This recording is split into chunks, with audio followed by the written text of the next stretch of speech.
चलिए शुरू करते हैं। टॉपिक तो वही है जो पहले चल रहा था, बस उसको मैंने सेपरेट कर दिया है थोड़ा सा। कारण वही है, इम्पोर्टेंट यहाँ पर ज़्यादा है जो डिस्कस होने जा रहा है, इसलिए उसको अलग से बताया जा रहा है। यहाँ पर बात होने जा रही है, एक रेशियो है electric field and magnetic field का। Electric field and magnetic field का जो रेशियो होता है वो वेलोसिटी के बराबर होता है। इसको एक नहीं 1000 तरीके से निकाल सकते हो आप। कुछ एक दो मैं बता देता हूँ। जैसे कि यहाँ पर F इक्वल टू तुम जानते हो Q into V into B होता है, और F इक्वल टू तुम एक और फार्मूला जानते हो Q इंटू ई होता है। यहाँ से तुम देख लो, V है जो E बाई बी के बराबर आ जाएगा। तो ये जो electric field and magnetic field का रेशियो है ये V के बराबर होता है। V का मतलब वेलोसिटी या स्पीड, जो कि किसी की भी हो सकती है, लाइट की भी हो सकती है, C के बराबर हो गया। और ये C इस 1/√μ0 के बराबर होता है। ये सारी बात याद भी रखनी है, समझनी भी है, और समझने में आपको मदद मिले इसके लिए प्रीवियस क्लास में आपको जो बताया गया है वो हेल्प करेगा। प्रीवियस क्लास में ये आपको बताया गया है, देखिए कैसे हेल्प करेगा। और क्यों मैं हमेशा कहता हूँ कि आप एक सीक्वेंस में देखिए।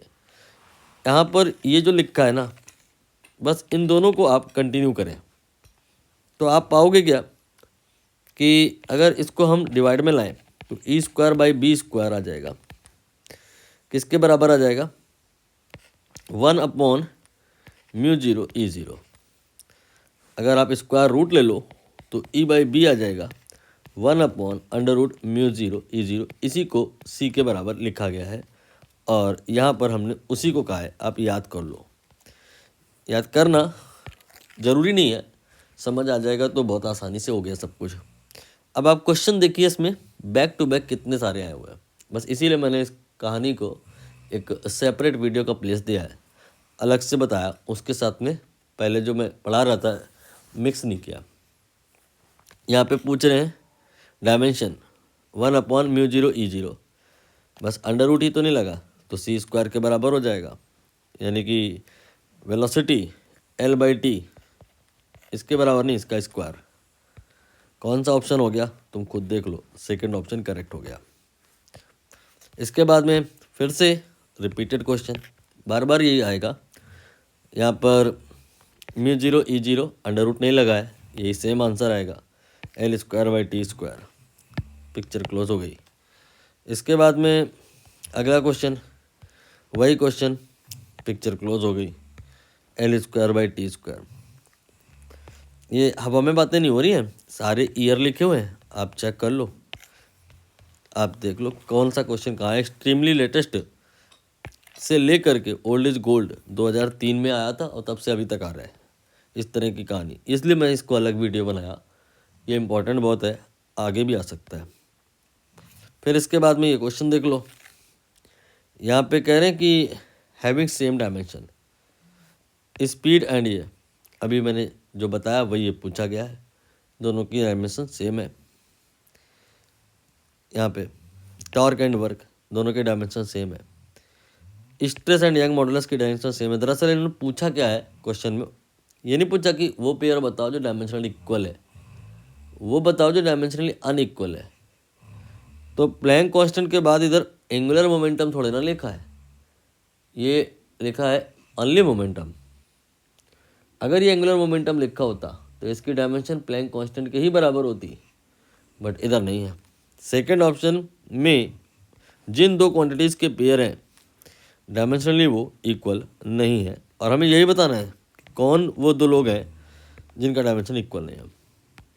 इसके बाद इस क्वेश्चन को टारगेट करें, इसको इसको इसको सबको अपने कंसीडर करना, सबके डायमेंशन निकालने। ये मैंने आपको बतला दिया, वेलोसिटी को स्पीड को रिप्रेजेंट कर रहा है, राइट। इसके बाद में E/B, ये भी मैंने बता दिया, C को या V को रिप्रेजेंट कर रहा है। ये मैंने अभी नहीं बताया, पास्ट में बताया था। ये लिखा है L/CR, ठीक है। अब सी आर के बारे में मैंने बताया था, लालू राम कालू राम, एक एग्जाम्पल लिया था। ये सी आर मतलब कालू राम, ये टी को रिप्रेजेंट करेगा, एल बाई टी ये वी को रिप्रेजेंट करेगा। तीनों ही डायमेंशनली वी को रिप्रेजेंट कर रहे हैं। कहाँ लिखा है ये देख लो, X Y Z have same dimension and equal to V. Option A correct हो जाएगा ना। इसके बाद में इस क्वेश्चन को फोकस करें, जहाँ ये कहते हैं कि आप ऐसा करो, एक रेशियो इमेजिन करो, इलेक्ट्रिक फ्लक्स और मैग्नेटिक फ्लक्स का रेशियो, और फिर बताओ उसकी डायमेंशन क्या होगी। मतलब फाई लो ई वाला इलेक्ट्रिक, फाई लो बी वाला मैग्नेटिक, ये रेशियो का डायमेंशन बताना है।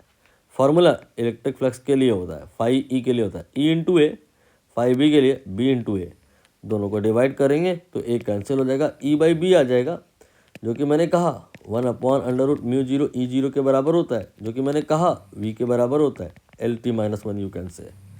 तो यहाँ पर M0 L1 T-1 A0 आप चेक करें Q एंड R की वैल्यू कितनी कितनी आ रही है। ये L की पावर यानी Q 1 आएगा, T की पावर R यानी -1 आएगा, 1 एंड -1, फोर्थ ऑप्शन करेक्ट हो जाएगा। ये रहा आंसर, देख लीजिए, ठीक है। तो ये भी एक्सट्रीमली लेटेस्ट क्वेश्चन था। तो ये तो कह ही नहीं सकते कि ये जो इतना छोटा वीडियो है इम्पोर्टेंट नहीं है। यहाँ पर इम्पोर्टेंट टॉपिक्स की लिस्ट में इसको मुझे अलग करना था, ये मकसद था कि इस वीडियो को मुझे अलग बनाना था। वरना ये जो चल रहा है टॉपिक EM वेव से ही रिलेटेड है, उससे अलग नहीं है। अलग सिर्फ इसलिए बनाया गया है कि आप समझो ये कितना इम्पोर्टेंट है।